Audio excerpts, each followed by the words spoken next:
Continuamos con Cerrando la Noche y como es costumbre ya para esta parte del programa, damos pasos a nuestros invitados. Y en la noche de hoy pretendemos tener una conversación interesante, edificante para la ciudadanía, para nosotros mismos, sobre diferentes temas relacionados a la interpretación y al quehacer jurídico, sobre todo dentro de este denominado estado de emergencia o el estado de excepción. Sobre este tema, sus alcances e implicaciones y además sobre una improbable, vamos a decirlo así, situación de que en la República Dominicana no se presenten o no se puedan realizar las elecciones, ¿cuál sería el escenario jurídico constitucional y el escenario institucional? ¿Cómo se vería afectado?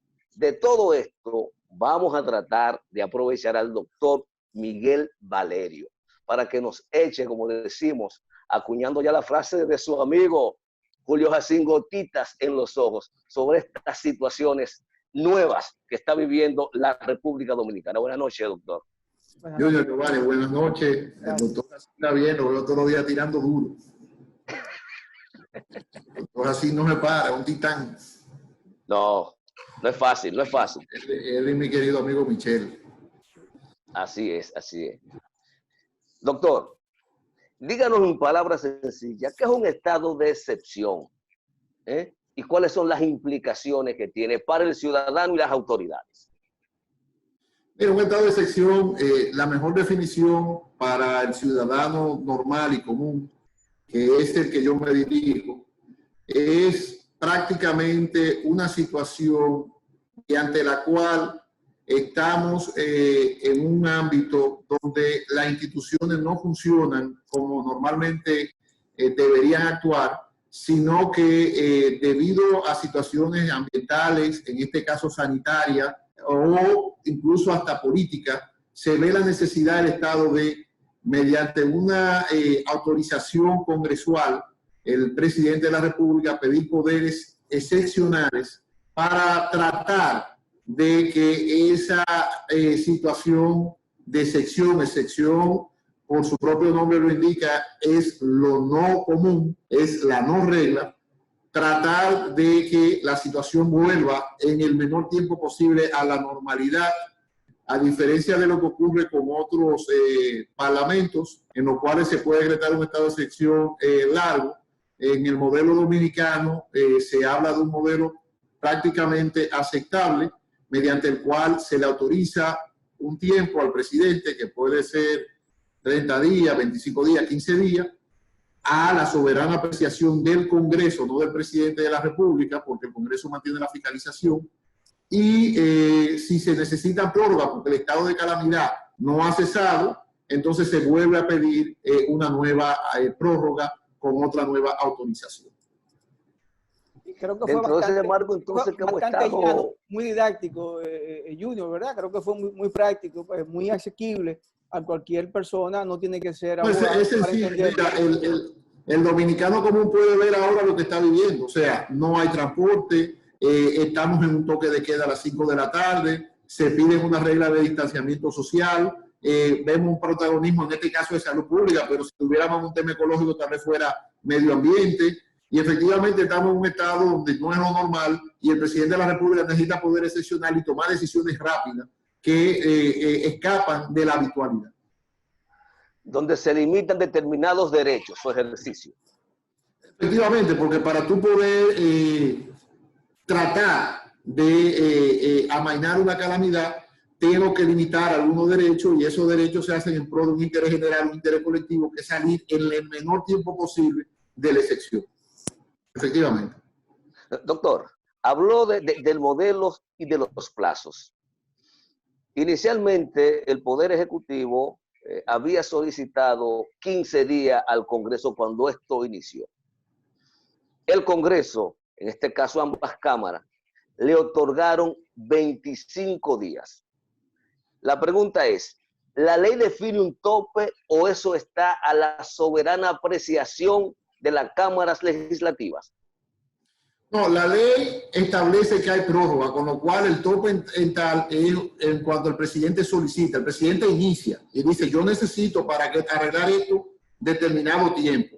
Ese tiempo no puede ser de 30 días, pero si tú necesitas prórroga, se te da prórroga mientras el estado de emergencia se mantenga. Y eso fue lo que ocurrió. El Congreso, que es el primer poder del Estado, porque debemos estar claros en el orden constitucional. Aquí se habla mucho del Ejecutivo, pero el Congreso es el primer poder del Estado en la Constitución. Le dice al presidente de la República, este es el tiempo que nosotros entendemos prudente para que tú soluciones la situación de calamidad. Y efectivamente, como bien tú dices, en esa petición que se hace al Congreso, el presidente establece las libertades y los derechos fundamentales que tiene que limitar para ser más eficiente. En este caso, el presidente de la República prácticamente se refirió a la libertad de tránsito y por eso es que estamos viviendo lo que es el toque de queda, pero también el presidente podría en cualquier momento, en base a esa libertad de tránsito, limitar más la libertad de tránsito a, como ha ocurrido en otros países, a un confinamiento total de 24 horas, teniendo la salida necesaria a farmacia y alimentación, por el tipo de calamidad que estamos viviendo. En este caso, una calamidad pública, referida a la enfermedad. Sí, exactamente. Aquí no hay duda de que estamos en un escenario meramente sanitario, que tendrá repercusiones luego en lo económico. El presidente podría pedir, o el presidente de turno, prórroga para ver libertad económica y tratar de echar hacia adelante, pero la realidad es de que lo que se trata del estado de excepción es de un tiempo mediante el cual hay que tratar de volver a lo que se le está llamando ahora la nueva normalidad.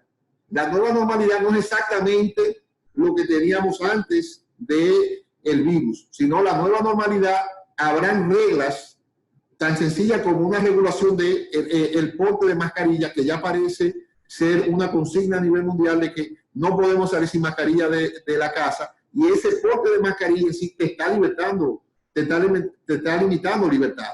Porque si tú no llevas la mascarilla, te pueden sancionar. Y además entonces, te cambia el estilo de vida, tu rutina habitual. Totalmente. Y de eso es que se trata el estado de excepción, porque estamos yendo hacia una nueva normalidad en la cual trataremos, y por el bien de este país, porque yo soy de los que tiene una teoría muy particular, de que al presidente se le tiene que dar prácticamente esta prórroga que se le otorgó hoy en la Cámara de Diputados por 7 días y tal vez una más, porque el país no puede estar parado. O sea, la realidad es de que lo que se está convirtiendo en una calamidad sanitaria, dentro de poco va a ser una calamidad económica que se va a tener un impacto muy grande en lo social, porque cuando la gente se vea sin empleo, sin dinero, sin comida, va a recurrir a situaciones difíciles. Ya en el sur de Italia, por ejemplo, han habido poblados. Y en algunos sectores pobres de España también la gente se tiró a la calle, con lo cual hay que tener muy cuidado con las políticas que se toman. Bien. Doctor, hace días se estuvo hablando de algunas debilidades que contiene la ley 21-2018, sobre todo en la parte sancionatoria. Parece que no está claro cuáles son las sanciones que debieran aplicársele a los ciudadanos o a las autoridades que pudieran violentar el estado de excepción. Háblenos un poco de esa situación jurídica. Mira, ahí hay prácticamente 3 teorías que se han ventilado, no solamente en la República Dominicana, porque quiero ser en eso justo, sino de que nadie estaba preparado para un momento como este. La primera teoría era una teoría mediante la cual el estado de emergencia no tenía sanción. Es decir, simplemente había una regulación que decía que si yo no cumplo lo que se dé en el estado de emergencia, hay una remisión a la legislación vigente. Dice exactamente la ley 21. A la ordinaria. A la ordinaria. Entonces, como tal, no hay una regulación de estado de emergencia, que es la teoría que yo sigo. Particularmente yo digo, Miguel Valerio, de que la legislación actual tiene esa condición de que simplemente remite a la legislación ordinaria, donde está aplicando el sistema ordinario con un solo artículo que lo voy a decir al final en la tercera posición. La segunda posición era mucho más rígida que establecía que como el estado de emergencia no habla de sanciones en ningún lado, efectivamente no hay sanciones, con lo que nadie está obligado, o sea, el presidente puede poner el toque de queda y si no hay una legislación que regule que yo tengo que quedarme en mi casa después de las 5 de la tarde, no se me puede imponer sanción. La tercera teoría, que es la que yo sigo, es una teoría un poco ecléctica en el sentido de que todos los artículos del Código Penal se encuentran vigentes en el estado de emergencia. Claro. Es una observación de la ley. Pero hay una disposición en el Código de Salud que hay que ver la profundidad de esa disposición y que efectivamente yo hice unos primeros estudios para el tema de las elecciones en el ámbito penal y en el ámbito sancionatorio administrativo y ahora voy a hacer otro estudio adicional de salud, porque la ley de salud sí tiene un artículo que dice que en tiempo de epidemias toma el control el Ministerio de Salud Pública y puede imponerle sanciones de salario, multa a las personas que no cumplan con las disposiciones que es el Ministerio. Entonces, aunque no hay una regulación para el estado de emergencia general, al estar hablando de una emergencia sanitaria, la ley de salud, el Código de Salud, sí tiene una disposición sancionatoria que dice que en caso de epidemia asume el Ministerio de Salud Pública y puede dictar las ordenanzas del lugar para que la medida que toma de orden sanitario, por ejemplo, personas que no lleven mascarilla, que no lleven guantes, personas que tosen en lugares públicos, personas que se agrupan más de 20 o 30 personas, que hacen conglomerados, sean sancionadas como manda la ley de salud pública. Y la ley de salud pública habla de multas y de otras disposiciones hasta en el ámbito penal. Pero son temas que se están debatiendo porque, bueno, te repito, Junior, este debate se ha llevado en Perú, en Colombia, en España, y nadie estaba preparado. O sea, todo el mundo nos cogió fuera de base. No había ni una regulación penal para el estado de emergencia, y mucho menos una regulación penal dentro del estado de emergencia para el tema sanitario, que es el tema más delicado. Porque si es un tema ecológico, por ejemplo, un terremoto como el terremoto de Haití, o una catástrofe ambiental, la catástrofe ambiental pasa. Pero aquí no, aquí efectivamente hay un virus que se queda dentro de la sociedad, que lo puede portar una persona y esa persona puede contaminar más personas. Y si esa persona no es responsable... Sin saber que lo tiene. Sí sabe que lo tiene, obviamente. No, sin saber que lo tiene, los asintomáticos. Por los asintomáticos, sí, pero vamos a poner el caso que tendría relevancia penal, administrativa, porque si tú no sabes que no tiene una enfermedad, claro, obviamente no, pero si tú lo sabes y sales y contaminas, entonces tienes una responsabilidad. Claro. Sí, que ahí tú manejas mucho más que yo, y penal, obviamente, y sancionatoria, porque si tú contaminas y utilizas vía de hecho, que hay mucha jurisprudencia de la saliva, de estornudar a una persona encima, de vía de hecho, que contaminan, entonces efectivamente habría sanciones, pero la regulación específica que estaríamos buscando en el ámbito del derecho para estados de emergencia sanitaria no la tenemos. ¿Y qué pasa en el caso me voy a referir en el caso de los Estados Unidos, donde hay ciudades como el caso de Nueva York, creo que Chicago, que han apelado a enmiendas en la Constitución, aunque sus libertades no pueden ser coartadas? Y ellos incluso han enfrentado al presidente Donald Trump de que no se le puede coartar su libertad de caminar y de tránsito. ¿Qué pasaría en ese tipo de estados? Mira, es que el debate precisamente, y hubo una discusión muy interesante en el fin de semana sobre lo que ocurrió en Puerto Plata. O sea, la libertad de profesión de culto contra el tema de la pandemia. Y hay juristas que dijeron que apoyaban aquella cosa. Hay otros que decimos, bueno, está bien la libertad de culto. Por ejemplo, en el caso mío soy católico practicante, pero eso a mí no me da derecho a hacer un conglomerado de esa magnitud y poner en riesgo a toda una población, porque el virus contamina. Y hay gente que no necesariamente fue a la profesión religiosa. Entonces, el choque de las libertades en los estados de emergencia es un área del derecho interesante. En Estados Unidos se ha discutido más porque ellos tienen muchos tornados, muchas situaciones ecológicas, básicamente, que la gente no se da cuenta, pero están ahí. Y efectivamente, como tú dices, el debate es entre la restricción de la libertad y la solución del problema, que fue con que empezamos esta tertulia, la solución del problema en la cual el presidente tiene que limitar las libertades necesariamente, en el caso de nosotros que somos presidencialistas, o el Parlamento, si es un sistema parlamentario, tiene que restringir libertades para poder lograr el objetivo del interés general, que es pasar la pandemia. Pero antes de irnos a la pausa, hablaste de Puerto Plata. Me parece interesante. De hecho, vi en las redes sociales el debate. Y yo no sé hasta dónde nosotros estamos cayendo en un tipo de comportamiento, Miguel, que me preocupa. Nosotros somos una sociedad no demasiado politizada, porque eso no es pecaminoso, sino muy partidarizada. Y cada quien trata de ajustar la norma a su interpretación, pero no a la interpretación jurídica correcta, sino al interés que defiende. A veces parece que nuestros expertos entienden que todas las acciones que hacen es en función de acomodar la interpretación para defender la teoría de un caso. Y no siempre es así.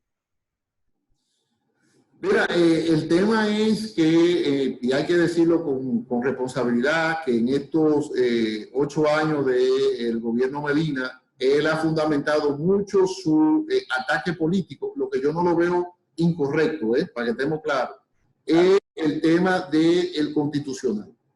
O sea, el presidente Medina, efectivamente, todo lo que ha querido hacer lo ha hecho en base a opiniones de derecho constitucional, en casos que no son exactamente ni siquiera constitucional, y de tema político, porque hay un tema ahí claro de quién tiene la culpa, el alcalde o el gobernador. Y si el gobernador y el gobierno central y no el alcalde, o una responsabilidad conjunta, y obviamente hay inclusive, porque aquí no se ve la ley, hay responsabilidades del Estado, de una persona que se haya contaminado y ahí se muera de esa marcha, donde el Estado tal vez falló en prever de que eso iba a traer esa situación. Entonces, efectivamente, como tú bien dices, el debate aquí, y más en un tiempo electoral como el que estamos, va a girar en torno a la política. Pero hay que reconocerle al presidente Medina que una de las estrategias que él ha llevado para convencer en sus argumentos es la estrategia constitucional, y todo lo eleva a niveles constitucionales, donde hay debate como este, y tú dices, bueno, que la sociedad sea politizada no es ningún problema. De hecho, estamos de acuerdo en que sea politizada. Ahora, que es muy partidarizada, esto es una bomba de tiempo. De hecho, hoy hay discusiones muy interesantes en el Congreso Dominicano sobre la extensión de la enfermedad. Y tú ves un ministro de Salud Pública que nosotros aplaudimos en una, y otra, usted no se tiene que estar metiendo en el debate político del día a día, en el debate partidista, como tú le dijiste. Porque estamos en una sociedad efectivamente muy partidarizada y estamos en un año electoral. Eso te campea. Eso no lo podemos sacar del debate, porque aquí hay una lucha por el poder real. Y efectivamente, el estado de emergencia te entrega poderes excepcionales.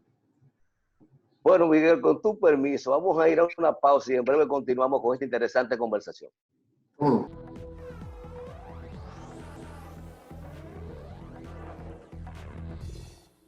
Continuamos con Cerrando la Noche, esta interesante conversación con el doctor Miguel Valerio.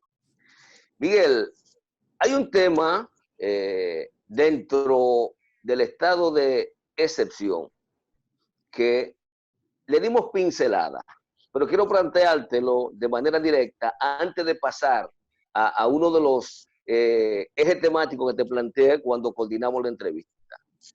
He observado que ha habido mucho incumplimiento por parte de la ciudadanía de las medidas del estado de emergencia, de excepción, pero también he observado mucha violación de derechos por parte de las autoridades policiales, que parece que hemos estado actuando de manera indulgente.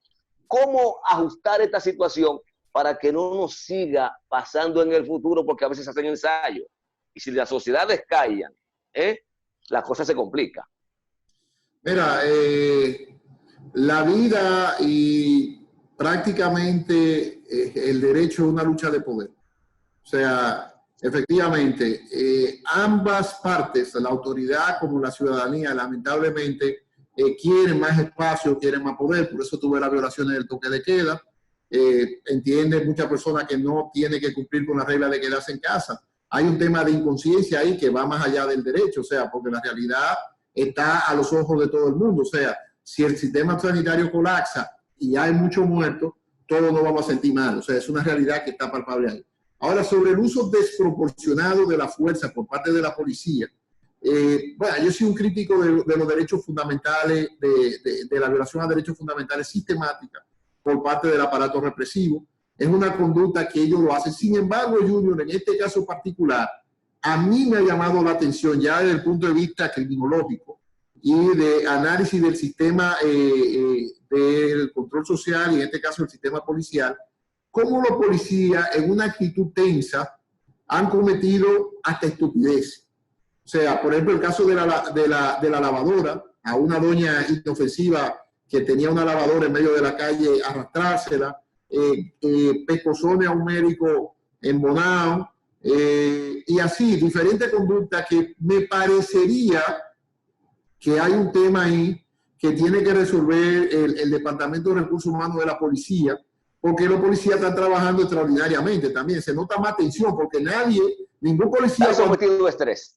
Claro, ningún policía cuando hace intercambio de disparos normales lo hace delante de la cámara. Hay gente que lo han hecho, pero no es la regla. Entonces, hay un estrés ahí. Ahora, ellos mismos se graban. Claro, pero es que es el problema. Nosotros hemos visto más de 4 o 5 peleas entre ciudadanos y policía y gente retando a la policía. Yo, por ejemplo, en un estado de excepción como este, hay que tener mucho cuidado y uno entiende hasta la medida de que no sea a las 24 horas. Porque no estamos, en Italia y en España, bueno, te repito, no han aguantado esa medida tan fácil, son medidas muy duras. Y la policía también tiene un juego aquí, porque la policía tiene que mantener el orden, eso es lógico. A mí me parece que hay un tema traumático ahí.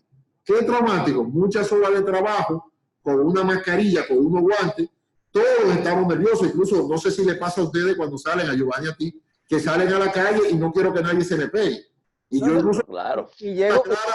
Quiero mucho, pero a 2 metros de distancia. Y llego a estar nervioso a la casa porque llego tenso. Claro. Llego tenso. No, y te baño. O sea, estamos en un estado de tensión muy difícil porque no estábamos acostumbrados. O sea, nosotros no habíamos pasado por una guerra, no habíamos pasado por una hambruna, no habíamos pasado por una peste, que es lo que está pasando. O sea, este era un estado, no habíamos pasado por un terremoto. El ciclón George, que fue lo último traumático que pasó, fue en el 96-97 y prácticamente se resolvió. Y tenemos que decir que los sistemas de emergencia del Estado Dominicano, porque no podemos criticarlo todo, constantemente han sido buenos para catástrofes naturales. O sea, lo tenemos ahí. Hay unos buenos avisos de alerta verde, de alerta naranja. Pero este no es el caso. Estamos en un caso en el cual nadie controla. Y yo vuelvo y te repito, Junior, me parece que el uso proporcionado de la fuerza se ha hecho desproporcional, no hay duda. Ahora, de que hay algo más allá del simple, un altercado entre un policía y un ciudadano, creo que las tropas están muy tensas. Muy bien, muy bien. Miguel, hay un tema que se ha traído al debate. No sé si de manera deliberada o si es que efectivamente cabe la posibilidad, dado a que la pandemia no la puede controlar el humano hasta ahora. No sabemos si efectivamente el próximo día 5 de julio habrá elecciones generales ordinarias en la República Dominicana para elegir presidente, vicepresidente y los integrantes del Congreso Nacional. Se dice que hay por ahí un vacío en la Constitución ante una eventualidad, situación como esta. Diferentes teorías de salida. Y a mí me gustaría que tú nos ayudes a entender un poco esto y sobre todo porque ya has hablado en función de tu creencia de posibles sanciones de tipo penal a autoridades que pretendan mantenerse en el poder más allá del 16 de agosto si no hay elecciones en el país. Mira, artículos de periódico que me dieron un poquito de choque y problema con amigos porque hay gente que llegó al absurdo de decirle que en una interpretación restrictiva, el artículo 87 del Código Penal, que es muy claro, que dice aquel que cambie la forma de gobierno, puede ser un autogolpe en ese caso, es pasible de la reclusión y la reclusión es de 3 a 20 años. Entonces, simplemente lo siguiente, efectivamente hay un vacío constitucional grande y hay que reconocerlo porque la Constitución no reguló la posibilidad de que no se celebraran elecciones. De hecho, parecería poco creíble que en República Dominicana se hayan suspendido en las fechas ordinarias las 2 elecciones, las que son previas, que son las de los ayuntamientos, y luego la de la presidencial. Efectivamente, ante la realidad de que las elecciones se suspenden, ya no por el tema de un virus. Fíjate que el primero, que fuera de los ayuntamientos, fue un tema tecnológico certificado por la OEA, con lo cual esa es la prueba que tenemos de ese aplazamiento de elecciones. Luego las elecciones se pueden aplazar. Entonces, es una realidad en la cual nadie, los constitucionalistas del año 2010 y del año 2015, que fue donde hubo el gran cambio de la Constitución Dominicana, no preveyeron esa situación y ahora estamos viviendo un momento muy complejo porque, como dice, podría pasar que no se celebraran elecciones. Entonces, ante esa realidad, la Constitución no tiene una regulación para que una persona continúe más allá del 16 de agosto. Primera regla es que el mandato en la República Dominicana de manera expresa es determinado a cada 4 años a las 10 de la mañana del 16 de agosto cesa en función el presidente y vicepresidente de la República y obviamente los legisladores. ¿Qué ocurrió? Que la Constitución no regló lo que hay en muchas constituciones, básicamente en el régimen parlamentario, que se llaman gobiernos en funciones. ¿Qué son gobiernos en funciones? Son gobiernos, en esos casos, que porque no se dan las mayorías parlamentarias, es decir, no se elige un nuevo gobierno, porque primero se vota por el Parlamento y luego el Parlamento decide quién gobierna por suma de mayorías parlamentarias.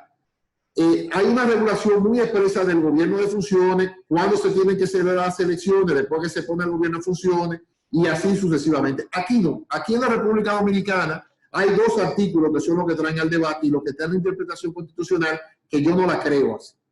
El 274 que dice terminamos y el 275 de la Constitución que lo quieren aplicar analógicamente que dice que para órganos constitucionales si yo no elijo un suplente la persona continúa en el cargo hasta tanto aparezca el suplente. Pero ¿cuáles son los órganos constitucionales?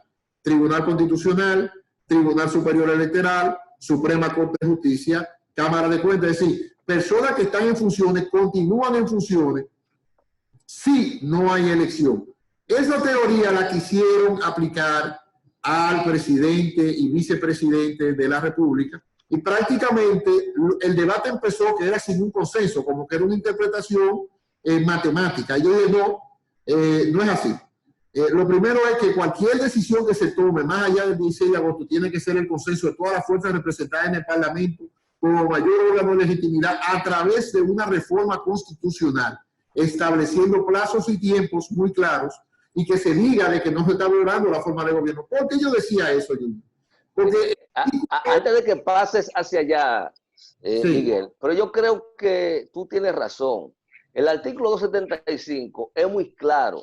Se refiere a funcionarios designados, no electos. Claro. Que esa es la parte capital. Presidente, vicepresidente y miembros del Congreso son funcionarios electos, no designados. Correcto. Entonces, oye la disonancia de la Constitución. Por ejemplo, en la Constitución del año 2010 hay un Consejo de Ministros. Está ahí, es un órgano constitucional, pero los ministros no cesan el 16 de agosto, cesan con un nuevo decreto. Entonces, claro. Aquí hicieron una copia de la Constitución española. Yo viví en España, yo digo que es mi segunda patria porque viví mucho tiempo estudiando en España y manejo muy bien, porque hice primero política y después hice derecho penal en España, manejo muy bien el sistema político español. Entonces, aquí hicieron una copia de España, pero no vieron la posibilidad de eso. Entonces, efectivamente, lo que yo decía era, si unilateralmente el presidente de la República decidiese extender su mandato sin consenso electoral, estaríamos hablando de un autogolpe de Estado y por ende se activaría el artículo 87 del Código Penal. Bueno, creo que el señor Valerio ha dado cátedra, si se quiere, bien explícito, bien didáctico de qué hacer ante un vacío que pudiera darse de no realizarse las elecciones del 5 de julio. Y yo creo que al final el Congreso, como él señala, tendrá la última palabra, modificar la Constitución de la República o en su defecto, haber un acuerdo de los líderes políticos, los partidos políticos, para buscar una solución a la misma. De verdad agradecerle, Junior, a don Miguel Valerio esta gran participación en Cerrando la Noche. Giovanni, Junior, solamente decir que efectivamente hay un peligro real de que las elecciones no se celebren y que yo aspiro a que esa decisión de extender mandato, si fuera así, que sea fruto de un consenso y poniendo fecha de elecciones, aunque parece todo indicar que aquí va a haber elecciones el día 5, aunque sea que votemos uno por mesa. Creo que sí, creo que sí. Pasa que tiene problema Junior. Creo que sí, Miguel, creo que hay esa intención, incluso lo está demostrando la misma Junta Central Electoral, que ha mantenido el calendario vigente, no ha parado, incluso hasta esta pandemia, ha seguido trabajando. Eso da una señal de que hay intención. Dentro de lo malo, por ejemplo, yo no sé ustedes, pero yo estaba cansado de la bellonera esta que te ponen una música a todo lo que da, de la caminata. Entonces, son cosas que no se van a poder hacer. Entonces, estamos en una nueva normalidad y eso es lo que uno quiere ver, que el debate político sea más de ideas que de recursos. Finalmente, Miguel, creo que ese vacío que hay con relación a las no elecciones que ocurre, también creo que hay un tema pendiente que no hablo de constituyentes porque aquí no hay asamblea constituyente, hablo de legisladores. Tendrán que resolver. ¿Cuál es el tema, señores? El tema de la sucesión. Ahí hay una trampa de la sucesión presidencial. Hay una trampa que hay que sacarla de la Constitución. Esos son temas que habrá que estudiarlo, Junior, porque estamos en una nueva normalidad. Sí, así es. Señores, como dice el señor Miguel Valerio, pues nos estamos adaptando a una nueva realidad y la nueva realidad es que tenemos que convivir con este virus y no solo en la parte que tiene que ver de salud, sino va a traer consigo modificación en la parte económica, en la parte política y creo que lo va a hacer en el futuro porque esto tiene que traer consigo una modificación constitucional indefectiblemente después que pase todo esto para prever en la Constitución situaciones como la que estamos pasando en la actualidad. Gracias, don Miguel, gracias por haber estado con nosotros. Este equipo encabezado por Junior Espinosa, don Luis Soto y un servidor, Giovanni Almonte, les deseamos feliz resto de la noche y hasta mañana.